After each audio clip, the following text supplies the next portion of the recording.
Ya Allah. Terus bagaimana hubungan dengan anak saya yang sekolah di pesantren?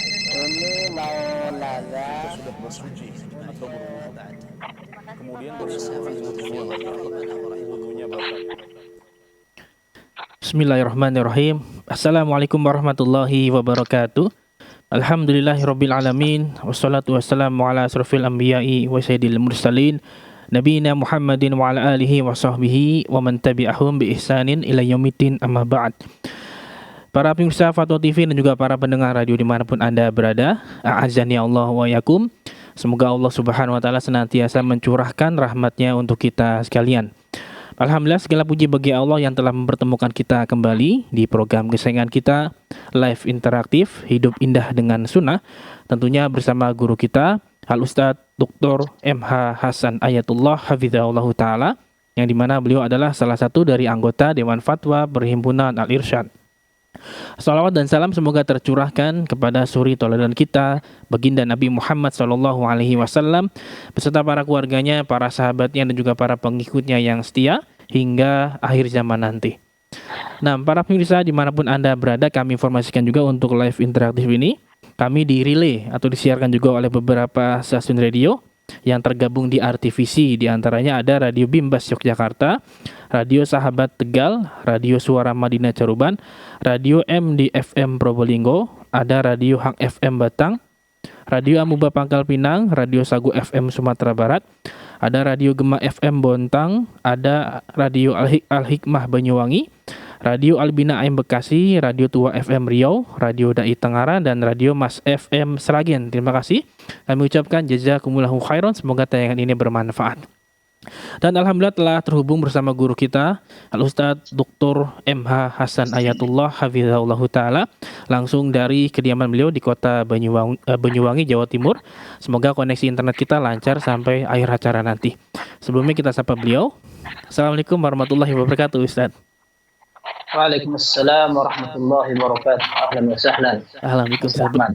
Bagaimana kabarnya, Ustaz? Alhamdulillah. Ya, semoga nanti koneksinya lancar. Ini hujan deras. Nah, Ustaz, Masya Allah, barakallahu fikum. Kami ucapkan terima kasih kepada Ustaz yang telah meluangkan waktunya di kesempatan kali ini, Ustaz. Barakallahu fikum, Ustaz.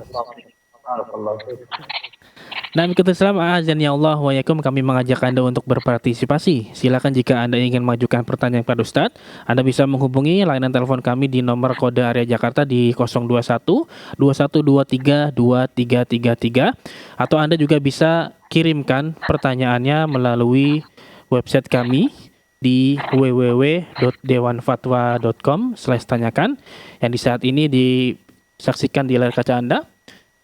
Anda bisa juga kirimkan pertanyaan melalui website kami di www.dewanfatwa.com/tanyakan. Dan juga kami mengajak pemirsa sekalian untuk memanfaatkan peluang untuk berjuang bersama kami dalam syiar dakwah sunnah di Fatwa TV, yaitu melalui rekening aktif kami yang bisa Anda saksikan di layar kaca Anda. Nah, barakallahu fikum. Nah, mengikuti Islam, mari kita dengarkan nasihat pembuka yang akan disampaikan oleh guru kita, Al-Ustadz Dr. MH Hasan Ayatullah Hafizahullah Ta'ala. Kepada Ustadz dipersilakan, falyatafadhal mazkur ya Ustadz. Baik, jazakumullah khair. Bismillahirrahmanirrahim. Alhamdulillahirabbil alamin. Wa sallallahu wa sallama wa baraka ala abdihi wa rasulih Muhammad wa alihi wa sahbihi ajma'in, amma ba'd. Kaum muslimin dan muslimat, pemirsa Fatwa TV rahimana wa rahimakumullah. Seperti Anda sebutkan tadi, seperti Banyuwangi dan sekitarnya sedang diguyur hujan yang lebat sekali, dan memang hari-hari ini kita saksikan di beberapa tempat diguyur hujan, dan bukan hanya deras, bahkan sebagian tempat sampai banjir. Semoga Allah Subhanahu wa taala memberikan hujan ini sebagai kasih sayang, rahmat, dan juga keuntungan, keselamatan untuk seluruh kaum muslimin. Dan tentunya turunnya hujan merupakan sesuatu yang patut disyukuri. Kita dianjurkan untuk berdoa kepada Allah, Allahumma sayyiban nafi'an. Ya Allah, jadikan hujan ini menjadi hujan yang bermanfaat. Karena jika seandainya Allah Azza wa Jalla kehendaki, na'udzubillah, hujan ini akan membawa petaka untuk sebagian hamba Allah Subhanahu wa taala. Padahal hakikatnya hujan ini Allah jadikan sebagai kesempatan seseorang untuk ingat kepada penciptanya. Allah katakan, "Afara'aytumul ma'a alladhi tashrabun, a antum anzaltumuhu minal muzni am nahnul munzilun, law nasha'u ja'alnahu ujajan, falawla tashkurun." Kalian perhatikan apa yang kalian minum, air yang kalian minum, apa kalian turunkan dari langit atau kami yang turunkan? Kata Allah, seandainya kami mau, kami akan jadikan air hujan itu asin. Dan kita akan susah untuk memanfaatkan air hujan. Akan tetapi air hujan dijadikan jernih, bersih, tawar. Sehingga banyak orang yang bisa memanfaatkan dari air itu secara cuma-cuma. Bahkan kita saksikan di beberapa tempat sampai mereka istisqa. Ini beberapa hari yang lalu kita dengar ada informasi di Arab Saudi sedang istisqa. Dan kita justru merasakan mudahnya untuk mendapatkan hujan. Bahkan sifatnya setiap hari, dan ini harus kita syukuri. Dan ada sebuah peringatan seiring dengan turunnya air hujan. Rasul Shallallahu Alaihi Wasallam pernah satu saat, seperti disebutkan dalam Sahih Bukhari, mengingatkan para sahabatnya. Ini diceritakan oleh sahabat Zaid bin Khalid al-Juhani radhiyallahu anhu. Beliau katakan, "Shalla lana Rasulullah sallallahu alaihi wasallam salat as-subh bil Hudaybiyah ala ithri sama'in kanat min al-lail." Kata sahabat, pernah satu saat Rasul sallallahu alaihi wasallam memimpin kita salat subuh setelah ada bekas turunnya hujan malam itu. Setelah falamma sarafa aqbala 'ala an-nas. Selesai melaksanakan salat, beliau menghadap ke arah para sahabatnya. Lalu beliau mengatakan, "Hal tadruna madza qala rabbukum?" Kalian tahu enggak apa yang Allah firmankan? Rabb kalian baru saja. Maka para sahabat mengatakan, Allah wa rasuluhu a'lam. Maka Rasul sallallahu alaihi wasallam menyatakan, Allah berfirman, "Asbaha min ibadi mu'minun bi wa kafir." Hambaku setelah turun hujan, ada yang menjadi kafir kepadaku, ada yang beriman kepadaku. Fa amma man qala mutirna bi fadlillahi wa rahmatih, fadzaka mu'minun bi kafirun bil kawkab.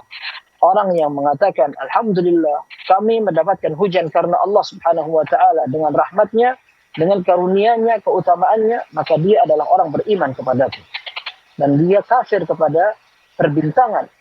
Wa amma man qala mutirna bi naw'i kadza wa kadza, fadzaka kafirun bi mu'minun bil kawkab.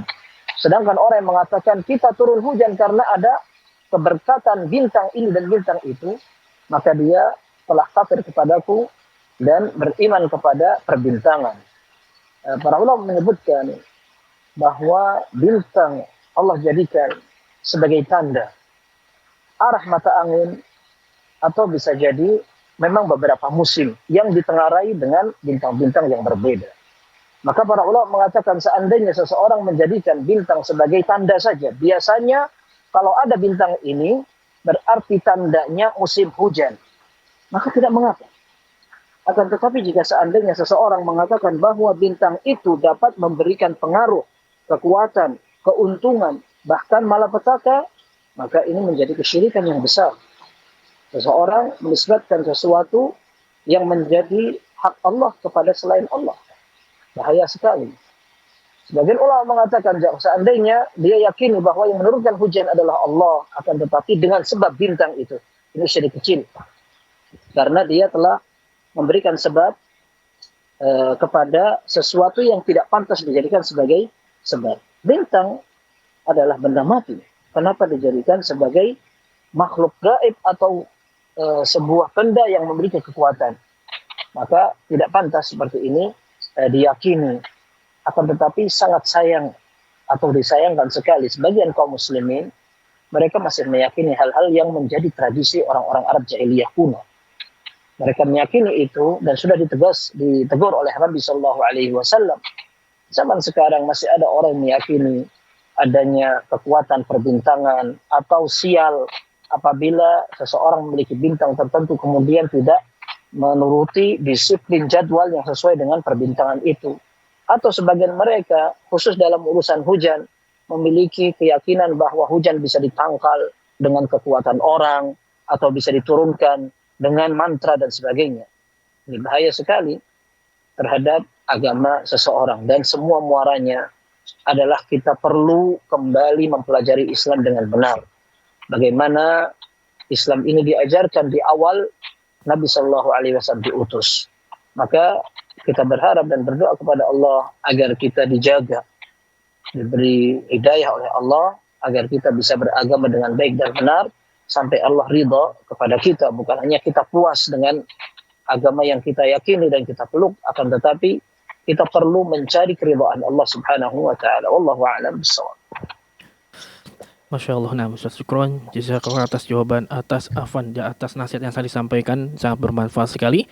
Nah, begitu Islam, demikianlah nasihat yang disampaikan oleh guru kita. Semoga apa yang telah kita simak dan dengarkan bersama bisa menjadi tambahan ilmu yang bermanfaat untuk kita. Dan semoga Allah Subhanahu wa taala senantiasa menjadikan kita hamba-hamba yang pandai bersyukur. Allahumma amin. Dan mohon izin Ustaz, kita langsung bacakan pertanyaan pertama Ustaz.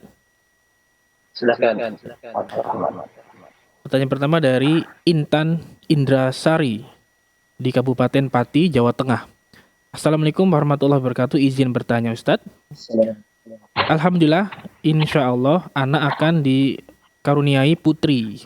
Izin Ustaz, jika lo berkenan untuk memberikan nama untuk putri kami dan berikut arti dan makna dari nama tersebut ya Ustaz. Mohon jawaban Ustaz. Barakallahu fikum. Barakallahu fikum. Iya. Memberi nama merupakan hak orang tua. Dan dalam hal ini disebut oleh Syekh Bakar Abu Zaid merupakan hak ayah. Apabila ayah ingin menyerahkan kepada orang lain yang memberikan saran, tidak apa-apa. Akan tapi hukum asalnya memberi nama adalah hak seorang ayah. Kemudian nama yang diberikan kepada anak akan diharapkan membawa perangai sang anak.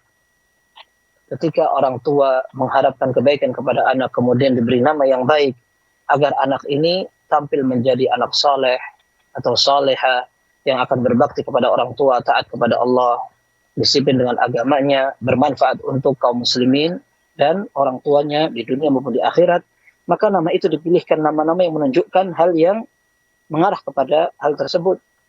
Kesalehan nama, kemudian dipilihkan yang sesuai. Tidak boleh memberikan nama perempuan untuk anak laki sebagaimana sebaliknya. Dan tidak boleh memberikan nama syaitan, penghambaan kepada selain Allah, nama orang-orang kafir dan sebagainya. Ini dinasihatkan oleh Syekh Bakar Abu Zaid dalam kitab beliau Tasmiyatul Maulud. Sehingga beliau juga sebutkan ada beberapa nama yang disarankan.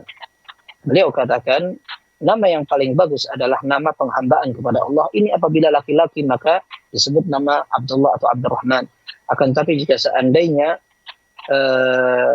nama yang akan diberikan kepada anak adalah perempuan, maka digunakanlah nama wanita-wanita salihah. Wanita-wanita yang salihah yang pernah diceritakan di dalam Al-Quran maupun dalam sejarah perjalanan Islam. Entah sebelum Nabi SAW atau setelah beliau diutus.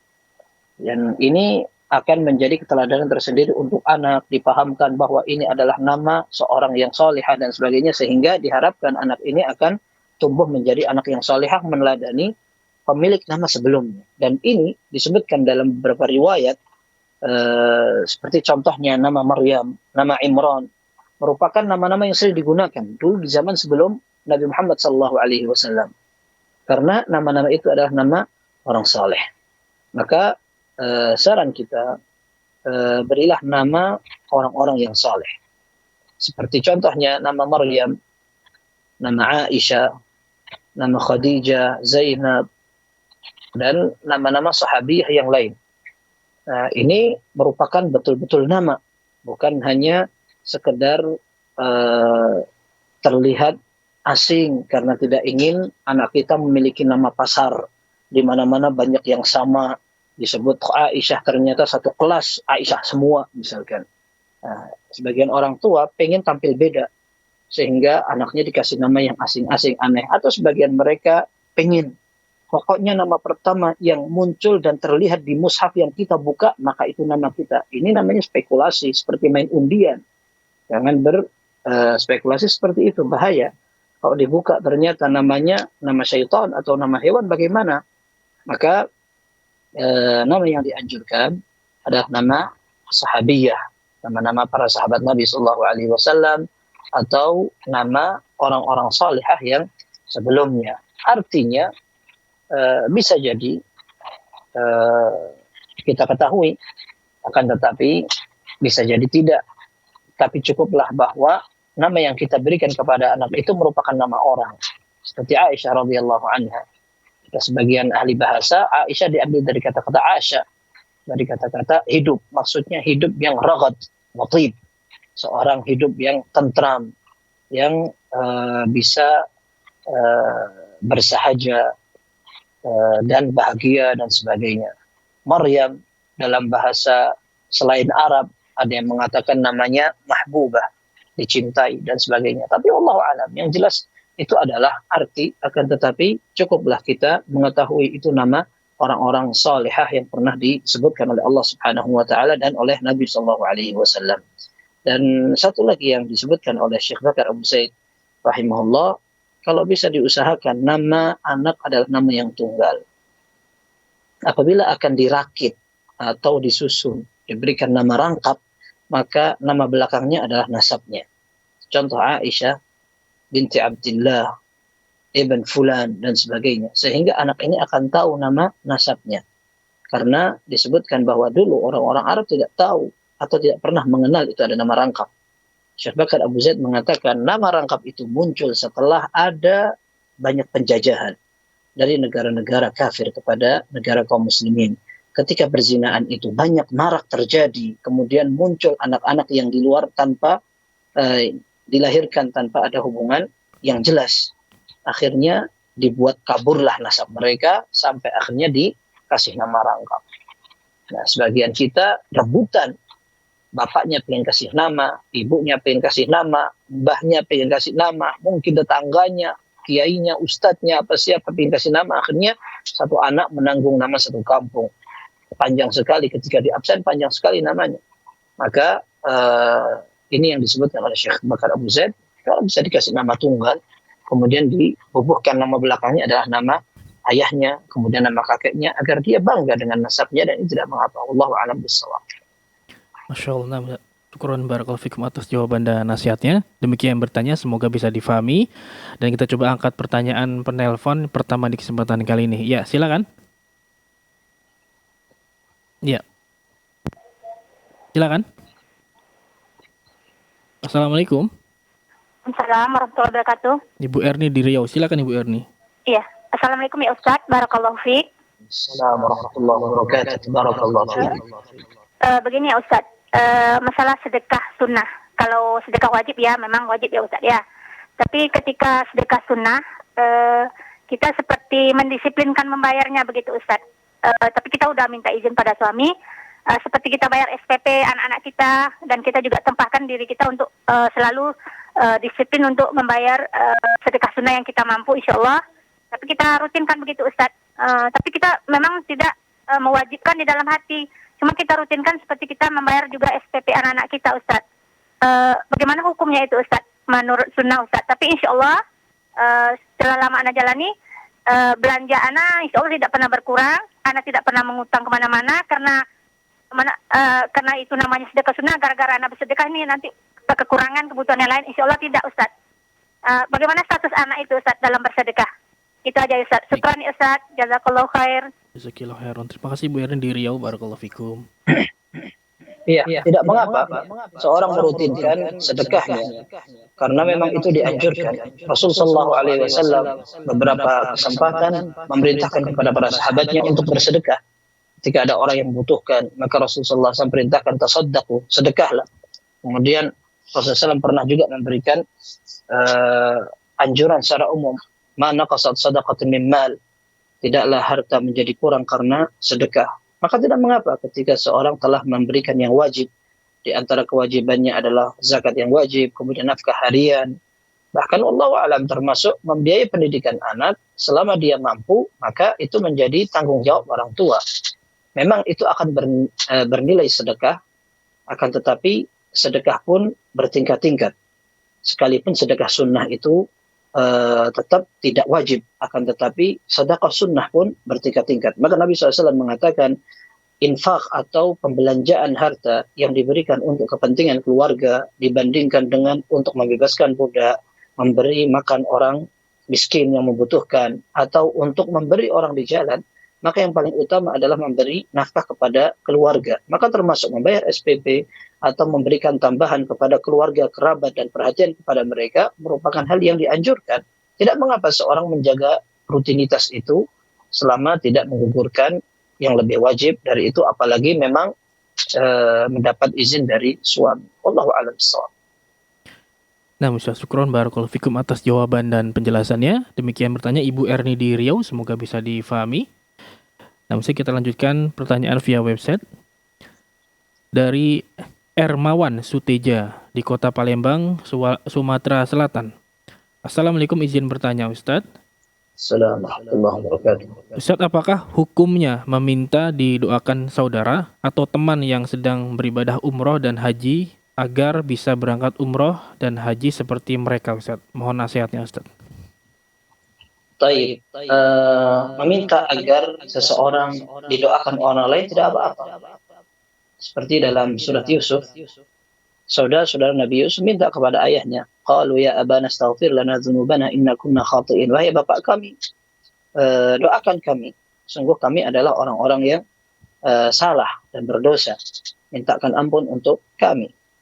Kemudian Nabi Shallallahu Alaihi Wasallam perintahkan Umar bin Khattab dalam Sahih Muslim ketika menyebutkan tentang ada seorang tabi'in yang berbakti kepada orang tua seperti Uwais Al-Qarani. Maka Nabi Shallallahu Alaihi Wasallam berkata kepada Umar bin Khattab, "In istata'ta an yastaghfira laka faf'al." Apabila kamu bisa, kamu mampu wahai Umar untuk meminta dia agar dia memintakan ampun untuk kamu, lakukan. Kemudian ada hadis juga dalam Sahih Muslim, Rasulullah Shallallahu Alaihi Wasallam menyatakan, "Du'aul mar'il muslimi ala akhihi bi dhahril ghaibi mustajabatun." Sungguhnya doa seorang mukmin kepada hamba yang lain, kepada muslim yang lain dari arah yang tidak diketahui, ya, secara diam-diam adalah doa yang mustajab. Maka tidak mengapa, bahkan disebutkan dalam Sahih Muslim itu, yuj'alu fi ra'si ahadikum idza da'a li akhihi bi al-khair malakun muwakkalun yaqulu amin walaka bil mithl, atau kama qala sallallahu alaihi wasallam. Akan diperintahkan seorang malaikat, atau bukan seorang malaikat tapi malaikat yang ada di kepalanya, setiap dia mendoakan kebaikan untuk saudaranya, maka malaikat tadi akan mengatakan, ya Allah kabulkan dan berikan dia yang serupa. Terkait dengan minta kepada orang yang sedang safar atau umroh atau haji, bisa jadi karena dorongannya di sana tempat yang lebih mustajab. Kemudian yang kita mintai dalam keadaan safar, dan safar merupakan kesempatan pula untuk dikabulkan doanya, maka tidak mengapa. Ada hadis, sekalipun hadisnya lemah, Rasulullah Shallallahu Alaihi Wasallam pernah meminta kepada Umar bin Khattab radhiyallahu anhu, ketika Umar bin Khattab izin akan melaksanakan umrah, maka Rasulullah SAW mengatakan, la tansana ya akhi min du'aik. Wahai saudaraku, jangan kamu lupa untuk mendoakan aku. Dalam riwayat yang lain dikatakan, asyrikna fi du'aik. Kalau doa, tolong sertakan kami. Tapi hadis itu lemah. Intinya secara umum tidak mengapa seorang meminta agar orang lain mendoakan dia. Dan para sahabat sebagian mereka minta agar Abbas paman Nabi Shallallahu Alaihi Wasallam mintakan turun hujan. Meminta kepada Allah agar turun hujan. Ini menunjukkan boleh seorang minta doa kepada orang yang saleh terutama. Akan tetapi para ulama juga mengingatkan bahwa ketika kita berdoa sendiri, bisa jadi itu lebih afdal. Karena itu adalah ibadah. Doa itu adalah ibadah. Sehingga ketika kita panjatkan kepada Allah, maka kita juga memiliki harapan yang sama dengan orang lain yang mendoakan kita. Demikian pula kita sedang melakukan ibadah ini. Dan Allah Azza wa Jalla katakan, wa idza sa'alaka ibadi anni fa inni qarib. Kalau kamu ditanya oleh hamba-hambaku, sebagian hamba-hambaku tentang aku, katakan aku dekat. Ujibu da'watad da'i idza da'an. Aku akan mengkabulkan doa-doa hambaku kalau mereka berdoa kepadaku. Dalam ayat Al-Quran disebutkan ayat yang lain, wa qala rabbukum ud'uni astajib lakum. Rabbmu mengatakan, berdoalah kepadaku, aku kabulkan nanti. Maka memilih tempat-tempat, waktu-waktu, kondisi-kondisi yang tepat untuk kita panjatkan doa kita sendiri, ini juga menjadi hal yang mesti ditekankan. Bukan hanya menunggu orang umroh kita minta, akan tetapi kita juga perlu berdoa sendiri. Khawatirnya ada kebiasaan itu di tengah masyarakat. Ada orang berangkat umroh, minta didoakan. Orang datang dari umroh, minta lagi didoakan. Ada orang lain lagi, minta doakan dan sebagainya. Tapi kita boleh kalau mau melakukan itu, dan kita berdoa sendiri, insya Allah lebih afdal. Allahu a'lam. Masya Allah, nah Ustaz. Syukron, jazakallahu khairan atas jawaban dan nasihatnya. Demikian bertanya, semoga bermanfaat ya. Dan bisa kita lanjutkan pertanyaan berikutnya dari hamba Allah di kota Pekanbaru, Riau. Assalamualaikum warahmatullahi wabarakatuh. Izin bertanya Ustaz. Ana selalu berdoa setiap selesai sholat, namun terkadang karena ada suatu keperluan atau yang lain, Ana tidak berdoa selesai sholat atau hanya doa sedikit saja. Apakah yang seperti ini termasuk orang yang meninggalkan doa dan doanya tidak dikabulkan? Mohon nasihatnya Ustaz. Barakallahu fikum. Barakallahu fikum. Baik. Doa setelah sholat, terutama setelah sholat fardu, diperselisihkan di antara para ulama. Apakah doa setelah sholat fardu dianjurkan atau tidak? Sebagian ulama memandang itu adalah hal yang disunnahkan. Karena doa dianjurkan untuk diawali dengan memuji Allah, kemudian berselawat kepada Nabi SAW. Dan seorang ketika dia beribadah, ini kesempatan. Setelah dia bertawassul dengan amal salehnya, dia bisa berdoa kepada Allah. Kemudian ada beberapa dalil yang menunjukkan bahwa Nabi SAW berdoa setelah beliau melaksanakan salat. Seperti hadis Mu'adz bin Jabal. Rasulullah SAW bersabda kepada beliau, kepada Mu'adz bin Jabal, "Ya Mu'adz, inni uhibbuka fillah, fala tada'anna dubura kulli salatin taqul Allahumma a'inni ala dzikrika wa syukrika wa husni ibadatik." Ya Mu'adz, aku mencintaimu. Jangan kamu tinggalkan setiap selesai salat atau di belakang, bagian belakang salat, untuk selalu membaca Allahumma a'inni ala dzikrika wa syukrika wa husni ibadatik. Ya Allah, berikan aku pertolongan untuk beribadah kepada Engkau, untuk bersyukur dan mengingat Engkau. Kemudian dalam beberapa riwayat seperti dari Suhaib atau dari Abi Umamah, sebagian sahabat menyatakan bahwa Rasulullah SAW idzan sharafa min salatihi, apabila selesai dari salatnya, beliau membaca doa. Nah, maka sebagian ulama memandang bahwa disunnahkan doa setelah melaksanakan salat. Tapi sebagian ulama yang lain mengatakan tidak disunnahkan. Karena dalam lafaz-lafaz yang kita sebutkan tadi sebagai dalil pendapat pertama, dubura kulli shalah, bagian belakang. Ini memang para ulama berbeda pendapat, karena dalam bahasa Arab, lafaz itu bisa diartikan di bagian belakang sholat, tapi masih dalam bagian sholat. Dubura syai'in, atau bagian belakang sesuatu, itu masih masuk bagian dari sesuatu itu. Duburnya orang masih dari anggota badan orang. Maka di bagian duburnya salah masih dalam kondisi salat. Nah, maka doa yang dipanjatkan ketika seorang masih tasyahud dan belum salam, ini banyak sekali riwayatnya juga, sahih dan tegas, sahih dan sharih, ya, sahih dan juga tegas, menunjukkan memang dianjurkan untuk berdoa sebelum mengucapkan salam, tapi sudah selesai dari tasyahud akhir. Seperti doa Allahumma inni a'udzubika min adzabil qabr wa min adzabil nar wa fitnatil mahya wal mamat min syarri fitnatil masiihid dajjal. Kemudian doa Allahumma inni dhamtu nafsi dhamman katsira wa la yaghfiru dzunuba illa anta faghfir li maghfiratan min 'indik warhamni innaka antal ghafurur rahim. Doa pula Allahumma ighfir li ma qaddamtu ila akhiri al-ad'iyah. Ya, doa-doa lainnya. Yang jelas para ulama mengatakan yang dimaksud dengan bagian belakang itu sebelum selesai salat. Dan buktinya kalau seandainya Rasulullah SAW pernah berdoa setelah sholat, maka pasti akan dinukil oleh satu orang sekalipun dari sahabat Nabi SAW. Karena beliau tidak pernah absen dari sholat berjamaah. Beliau menjadi imam terus. Beliau hanya absen ketika beliau ada sedikit urusan di Quba. Itu pun beliau hanya terlambat. Ketika Abu Bakar menjadi imam, maka beliau datang, Abu Bakar mundur. Kemudian satu lagi kesempatan ketika pulang dari perang Tabuk atau perang apa begitu, Abdurrahman bin Auf menjadi imam dan beliau ketinggalan sholatnya. Sehingga menjadi makmum. Itu saja. Sisanya, beliau ketika akan meninggal saja, beliau tidak menjadi imam. Tapi secara umum, Rasulullah SAW tidak pernah ketinggalan salat berjamaah dan selalu menjadi imam, dan tidak pernah ada seorang sahabat yang menunjukkan bahwa Rasulullah SAW berdoa menghadap kiblat, mengangkat tangan, kemudian merutinkan doa setelah salat. Maka intinya ini hukum dalam masalah berdoa setelah salat. Dengan demikian, apabila tadi yang penanya mengatakan saya terkadang tidak melaksanakan doa setelah salat fardu, maka ini tidak dikatakan sebagai bentuk menyia-nyiakan doa. Dan alhamdulillah kesempatan berdoa banyak sekali antara adzan dan iqamah. Ketika seorang bangun di salat tahajud sepertiga malam terakhir, kemudian ketika turun hujan, ketika sedang melakukan perjalanan di waktu akhir dari penghujung hari Jumat seperti sekarang, ini banyak kesempatan-kesempatan berdoa, termasuk diantaranya dalam salat seperti sujud atau sebelum salam. Nah, maka kesibukan seseorang bisa dia dimaklumi, kemudian sambil berusaha dan bersemangat untuk berdoa pada kesempatan lainnya. Wallahu a'lam bishawab.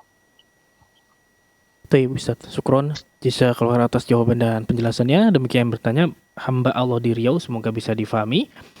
Nah, mengikuti Islam azan ya Allah wa yakum, kembali kami mengajak Anda untuk berpartisipasi. Silakan jika Anda ingin mengajukan pertanyaan kepada Ustadz, Anda bisa menghubungi layanan telepon kami di nomor 021 2123 2333. Silakan. Nah, usai kita lanjutkan pertanyaan berikutnya dari Lisa Puspita di Sumatera Barat, Kota Bukit Tinggi.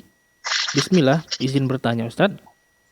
Apa hukumnya kami seorang guru merayakan hari ulang tahun guru dengan melaksanakan upacara dan perayaan-perayaannya? Lalu, apakah boleh seorang guru melatih siswa dalam rangka mengikuti lomba puisi serta memakai alat musik sebagai pengiring puisinya, seperti musikalisasi puisi? Mohon penjelasannya Ustadz. Barakallahu fikum. Baik. Sebelumnya kita pahami bahwa mengajari kebaikan kepada seseorang merupakan ibadah yang bisa berbentuk jariyah. Pahalanya mengalir. Dan ini keistimewaan yang Allah berikan tidak kepada semua orang. Dan ketika seorang sudah meninggal, dia tidak akan bisa beramal, melanjutkan aktivitas ibadahnya. Maka ada beberapa amal yang berbentuk pahala bisa terus mengalir ke kuburan dia. Di antaranya adalah ilmun yuntafa'u bih. Ilmu yang pernah diajarkan kemudian dimanfaatkan oleh orang. Maka ini menjadi keistimewaan seorang guru. Man dalla ala khairin falahu ajru fa'il. Orang yang menunjukkan kebaikan kepada seorang, dia akan mendapatkan pahala orang yang mengerjakan kebaikan tersebut. Maka kita bayangkan betapa banyak pahala dari para sahabat Nabi sallallahu alaihi wasallam. Mereka yang mendengar hadis-hadis Nabi sallallahu alaihi wasallam, kemudian diajarkan kepada murid-murid mereka, kemudian diajarkan lagi kepada muridnya lagi sampai ke zaman kita. Sejak 1400 tahun yang lalu mereka hidup bersama Nabi SAW, menyampaikan Al-Quran dan hadis, diajarkan sabar dan sebagainya. Maka setiap ada orang mempelajari hadis, mereka kecipratan pahala itu. Maka alangkah mulianya tugas seorang guru ketika mengajarkan kebaikan. Dan itu tidak masalah ketika dia memang berusaha untuk mengusahakan keikhlasan dan dia dalam waktu yang sama menerima upah dari jasa mengajar. Ini tidak bertentangan dengan keikhlasan atau tidak. Yang kedua, di dalam syariat kita tahu bahwa pahala itu akan mengalir tanpa kita mengkhususkan doa saja, maka mereka insya Allah akan mendapatkan kebaikan. Apalagi jika seandainya sang murid mendoakan mereka. Dan ini diajarkan dalam syariat untuk selalu mendoakan orang-orang yang pernah berjasa. Dan kita pun dianjurkan untuk bertarahum, mendoakan rahmat atau kasih sayang Allah kepada para ulama yang telah menyampaikan ilmu agama ini kepada kita. Rahimahullah, rahimahullah. Jadi apabila para sahabat yang kita sebutkan, maka kita katakan mereka radhiyallahu anhum dan sebagainya. Semoga Allah ridhai mereka, semoga Allah rahmati mereka. Maka murid yang baik adalah orang yang perhatian kepada gurunya tidak dibatasi dengan waktu. Ketika dia membaca buku, dia bertarahum, mendoakan penulisnya.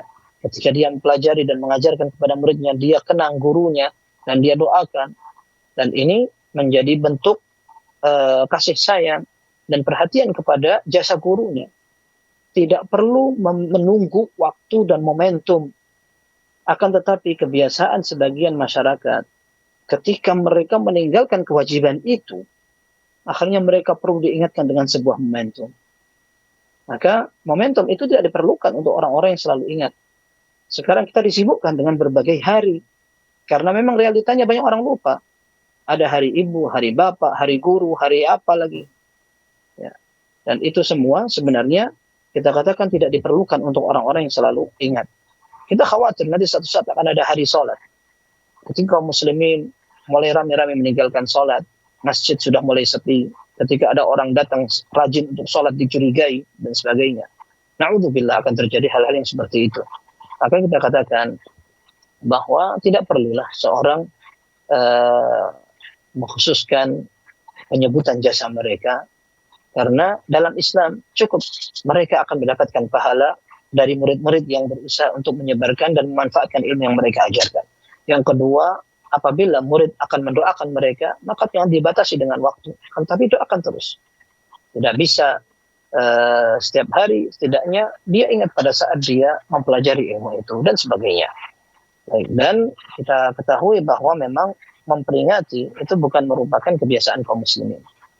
Ya, tidak ada satu orang dari sahabat Nabi yang mereka ingin mengenang jasa para sahabat, mengenang jasa para tabi'in. Bahkan murid-murid dari imam madhab tidak pernah ada dalam buku-buku fikih mereka yang mengatakan, mari kita peringati hari syekh dan imam madhab kita.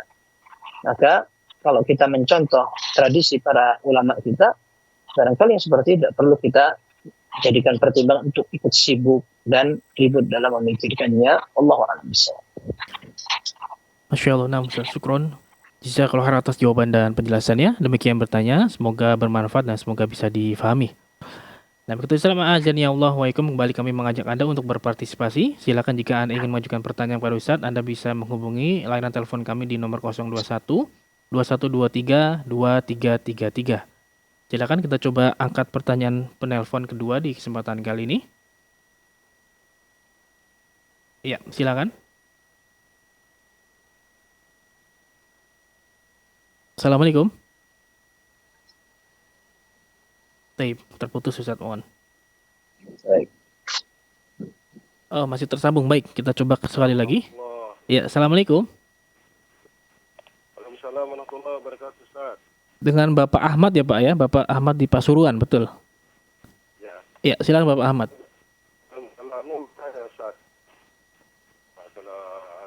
Bapak Ahmad, mohon maaf bisa agak keras Pak suaranya Pak? Oh iya sih. Masalah sholat berjamaah Ustaz, sholat berjamaah. Tentang sholat berjamaah ya? Ya, itu tadi sholat berjamaah itu ada yang nutupi Fatihahnya separuh Ustaz sama imam. Apakah itu termasuk mengikuti separuh Fatihah itu lalu ikut imam ruku? Apakah dikatakan dapat satu rakaat Ustaz? Fatihahnya tidak nutut, ini separuh bacaannya makmum ikut imam ruku, ikut ruku. Apakah dikatakan dapat satu rakaat? Oh, jadi makmumnya tidak membaca Al-Fatihah itu Pak ya? Iya, baca separuh. Separuh saja ya? Ketika misalkan imamnya sudah ruku, makmumnya juga ikut ruku. Ya, apa dikatakan sudah dapat satu rakaat. Ya, apakah mendapatkan satu rakaat tersebut? Baik. Assalamualaikum. Baik, cukup Bapak ya pertanyaannya. Baik. Barakallahu fikum Bapak Ahmad. Nah, Ustaz, silakan.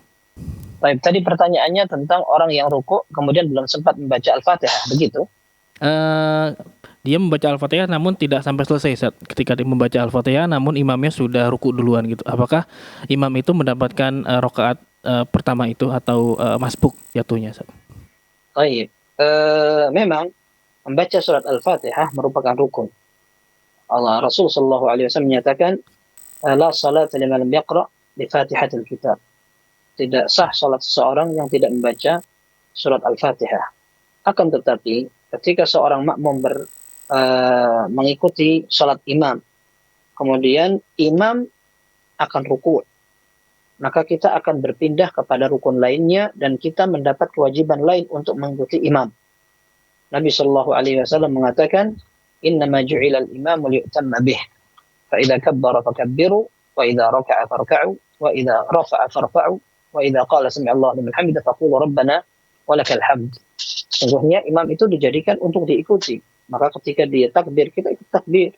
Ketika dia rukuk, kita ikut rukuk. Ketika dia bangun, i'tidal, kita ikut. Dan apabila mengatakan sami'allahu liman hamidah, maka kita katakan rabbana walakal hamdu. Sehingga ketika ada orang yang datang, kemudian dia belum sempat menyelesaikan bacaan Al-Fatihahnya, ternyata imam sudah rukuk, maka kita mendapatkan kewajiban lain untuk mengikuti imam.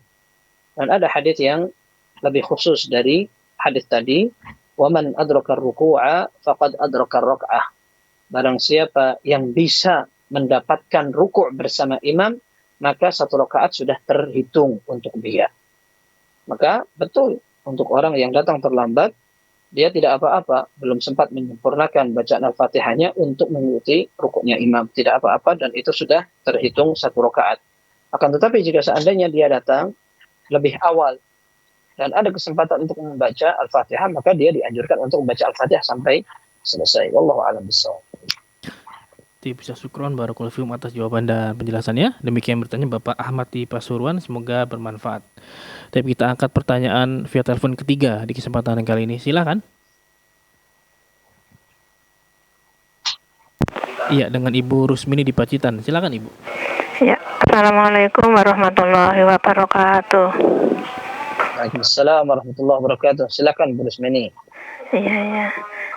Ini saya ingin menanyakan tentang doa setelah sholat duha, Ustadz. Saya sangat menunggu bagaimana kejelasannya. Apa ada hadis yang menjelaskan harus berapa kali atau cukup dibaca yang namanya doa dibaca gitu saja. Terus yang kedua, bagaimana sholatnya ibu saya yang sudah sakit kena stroke sudah 18 bulan atau kurang lebih. Terus kalau tidak saya wudhu itu bagaimana? Dan juga pikunya itu semakin menjadi semakin pikun. Itu kalau tidak saya wudhu cuma saya ingatkan. Itu apa saya berdosa? Tapi kadang-kadang si beliau ini minta diwudhoni. Kadang-kadang sampai marah-marah kalau belum diwudhoni, dan juga selalu dia itu meskipun pikun waktu sholat itu selalu minta saya belum sholat, ingat saya sholat belum diwudhoni, ingat seperti itu bagaimana Ustaz? Kalau tidak saya wudhoni apa saya berdosa? Sekian pertanyaan saya. Baik. Terima kasih jawabannya. Saya kalau Assalamualaikum warahmatullahi wabarakatuh. Waalaikumsalam. Waalaikumsalam warahmatullahi wabarakatuh. Baik, Ibu Rusmini. Pertanyaan pertama, ini pertanyaan lama sekali ya. Pertanyaan yang pernah disampaikan oleh Ibu tentang anjuran berdoa pada sholat duha. Lafadznya sahih, Bu. Lafadznya sahih, diriwayatkan oleh Imam An-Nasa'i, dan ada jumlahnya 100 kali. Betul itu. Yang Anda tanyakan dulu itu betul. Doanya di waktu duha membaca dengan jumlah 100 kali. Ya. Kemudian yang kedua, ini juga pernah ditanyakan, apabila orang yang sudah sepuh sampai pikun, bagaimana ibadahnya? Para ulama mengatakan, apabila seseorang yang sudah pikun tidak bisa beribadah lagi, maka kewajiban itu gugur. Kewajiban itu gugur karena dia memang tidak merupakan orang mukallaf yang mendapat tugas.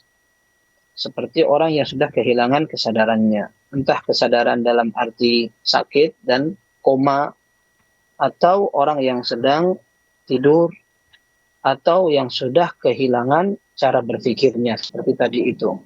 Al-haram, ya, pikun.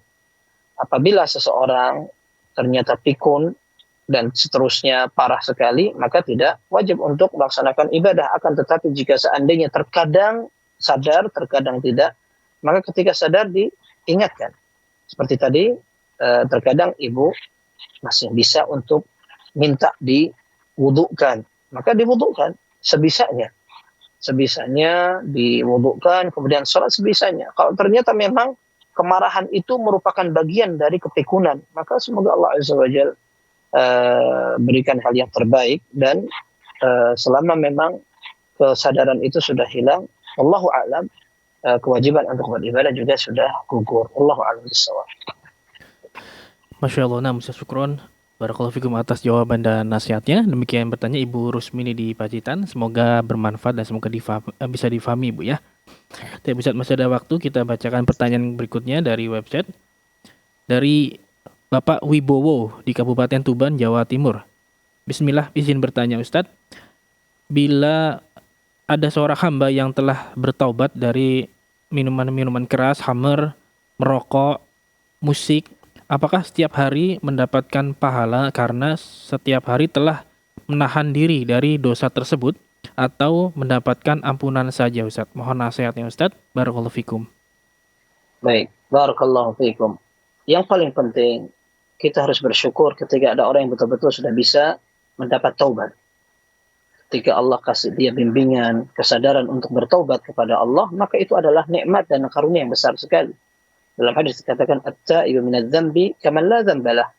Orang yang bertaubat dan dia betul-betul taubatan nasuha, maka dia seperti tidak memiliki dosa, seperti orang yang belum berdosa sama sekali. Dan para ulama mengatakan taubat yang beneran adalah taubat yang mencukupi kriterianya, yaitu al-iqla'u 'anil dzamb, dia tinggalkan dosanya, an-nadamu 'ala ma fat, dia sesali yang pernah dikerjakan, al-'azmu 'ala alla ya'uda ilaih, dan dia bertekad untuk tidak kembali mengulangnya. Maka tiga hal ini harus ada pada orang yang bertaubat. Kemudian apabila dosa yang dilakukan berkaitan dengan hak-hak atau maslahat dan kepemilikan sesama manusia, maka dia harus kembalikan. Kalau dia pernah mencuri, dia kembalikan, atau minimal dia meminta maaf agar taubatnya bisa lengkap dan sempurna. Setelah itu serahkan kepada Allah Subhanahu wa taala. Dan tidak perlu seorang menagih-nagih, aku kan bertobat, maka harusnya aku dapat pahala terus. Itu tidak menjadi pertimbangan. Ketika seseorang sudah bertobat, maka dia tinggal mempertahankan taubatnya. Dia berusaha untuk istiqamah kepada Allah agar dia tidak kembali lagi terjerumus ke dalam dosa yang sama. Ada sebuah hadis yang sahih dalam Bukhari dan Muslim. Rasulullah SAW mengatakan, "Man hamma bihasanatin falam ya'malha, katabahallahu indahu kamilah." Barang siapa yang punya niat, bertekad ingin mengerjakan sebuah ibadah dan dia belum sempat mengerjakan, dia sudah dapat pahala niat. Fa in amilaha kataballahu indahu 10 hasanat ila 700 dhu'fin ila adhafin katsirah. Kalau dia sudah berniat kemudian berhasil mengerjakan, dia akan mendapatkan pahala 10 kali lipat sampai 700 kali lipat, sampai lebih dari itu sesuai dengan kehendak Allah dan sesuai dengan amal tadi. Wa in hamma bi sayyi'atin falam ya'malha katabahallahu indahu hasanah. Apabila ada orang berniat untuk mengerjakan keburukan tapi dia tidak jadi kerjakan, maka dia akan mendapat satu kebaikan. Wa in hamma bi sayyi'atin fa'amilaha katabahallahu indahu sayyi'atan kamilah. Kalau seandainya dia berniat untuk melakukan keburukan dan dia berhasil mengerjakan, dia akan diberi kejelekan dan dosa satu kejelekan. Dan ini merupakan kemurahan Allah. Ketika orang berniat untuk mengerjakan kebaikan, baru berniat sudah dapat pahala. Tapi kalau niat kejelekan, tidak. Kemudian kalau meniatkan kebaikan, lalu dia berhasil mengerjakan, akan dilipat gandakan. Sementara orang yang meniat kejelekan, kemudian berhasil mengerjakan, hanya disesuaikan dengan tindakan yang dia lakukan. Akan tapi para ulama mengatakan, apabila seseorang meninggalkan sebuah keburukan, lalu dia tinggalkan, tidak jadi dia kerjakan. Tapi ternyata penyebabnya karena dia tidak mampu atau gagal. Dia niat mencuri, kemudian akan mencuri, banyak orang lewat, dia gagal untuk mengerjakan. Maka yang seperti itu dapat kebaikan dia. Karena dia tidak jadi melakukan karena orang lain. Sebagaimana ketika orang akan mencuri atau berzina, ternyata dia lemah, loyo dan sebagainya, tidak mampu untuk berzina. Maka dia tetap berdosa, kata sebagian ulama. Orang yang mendapatkan pahala karena dia menahan diri dari perbuatan dosa akan mendapat pahala pada saat dia tinggalkan karena Allah. Dia takut karena Allah Subhanahu wa taala. Dalam sebuah riwayat disebutkan innama yatrukuha lijarra'i. Ya, sungguhnya orang itu meninggalkan larangan itu karena takut kepadaku. Dalam hadis qudsi disebutkan seperti itu, atau kama qala sallallahu alaihi wasallam. Maka semoga Allah Azza wa Jalla yang Maha Pemurah, Maha Kasih Sayang, Maha Kaya dari segala macam keutamaan akan mendapatkan yang terbaik untuk orang bertaubat. Tapi saran kita seperti yang kita sampaikan di pertama, tidak perlu memikirkan yang seperti itu. Cukup bagaimana dia mempertahankan keistiqomahan dalam hijrahnya, dalam bertaubatnya, cari komunitas yang baik untuk mendukung ibadah dia agar selalu istiqamah. Wallahu a'lam bishawab. Nah, Ustaz, syukron barakallahu fikum atas jawaban dan penjelasannya. Demikian bertanya, semoga bisa difahami. Dan masih ada waktu, Ustaz, mungkin kita satu lagi saat kita bacakan pertanyaan, Ustaz. Dari Chandra Oktavia di Kota Bandung. Bismillah, izin bertanya, Ustaz. Di sekitar tempat kerja Ana ada warung semacam jual obat-obatan terlarang. Namun Ana takut apabila didiamkan Ana kena dosanya. Ana sudah coba melapor ke pihak berwajib, namun sampai sekarang warung yang jualan obat-obat tersebut masih ada. Pertanyaannya, apakah Ana sudah terbebas dari kewajiban mencegah kemungkaran? Jika belum, apa yang harus Ana lakukan, Ustaz? Mohon nasihatnya, Ustaz. Baik. Amar ma'ruf nahi munkar sifatnya fardu kifayah. Fardu kifayah artinya apabila kita dapat melaksanakan, alhamdulillah. Kalau tidak bisa, maka tidak mengapa. Selama sudah ada yang mengerjakan.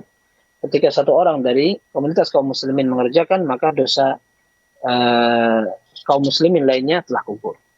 Kemudian yang kedua, amar ma'ruf nahi munkar akan disesuaikan dengan kemampuan. Hadisnya masyhur sekali. Man ra'a minkum munkaran falyughayyirhu biyadihi, fa illam yastati' fa bilisanihi, fa illam yastati' fa biqalbihi, wa dzalika adhaful iman. Yang melihat di antara kalian sebuah kemungkaran, hendaklah dia rubah. Apabila dia mampu dengan tangannya atau tangannya, dengan kemampuannya, kekuatannya, dengan yang dia bisa kerjakan.